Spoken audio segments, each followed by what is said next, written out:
रैदास के बेगमपुरा में सब बराबर और तुलसीदास के राम राज्य में वर्ण व्यवस्था, और इसलिए इसकी आलोचना खूब हुई कि ढोल गवार शूद्र पशु नारी सकल ताड़ना के अधिकारी। कुछ अति विद्वान लोग कह रहे हैं कि ताड़ना का अर्थ है शिक्षा देना। इस पद में लिखा कि दंड देना, सकल ताड़ना के अधिकारी यानी सारे दंड देने के अधिकारी।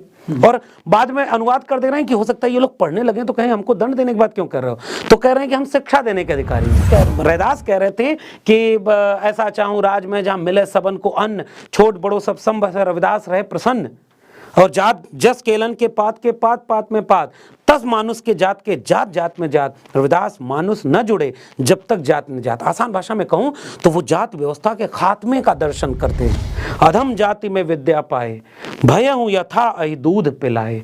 वो कह रहे हैं कि अगर नीची जाति में विद्या पाते हैं तो ऐसा होता है जैसे सांप को दूध पिला रहे हो। इन पदों को लेकर विवाद गहराया। तो जे वर्णाधम तेल कुमारा सुपचक्रात कोल कलवारा, इसकी खूब आलोचना हुई कि इन्होंने वापस वर्ण व्यवस्था स्थापित कर दी। उन नीच जाति के लोगों को पढ़ने का अधिकार नहीं है, जिसे कथित नीच जाति के एक व्यक्ति डॉक्टर भीमराव अंबेडकर पढ़ते हैं, इस देश का संविधान लिखते हैं। उन नीच जातियों के लोगों के पढ़ने से पूरी व्यवस्था भ्रष्ट हो जा रही है।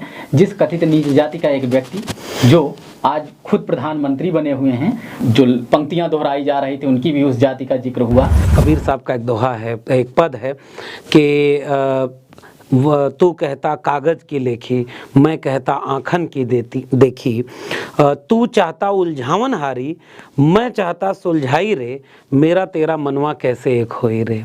तो दो विमर्श हैं। एक विमर्श में वो लोग हैं जिनके लिए रामचरितमानस में अधिकांश जगहों पर जिसकी सबसे ज़्यादा पूजा करने की बात कही गई हो, जिसको सबसे ज़्यादा सम्मान देने की बात कही गई हो, वो विप्र वर्ग हैं।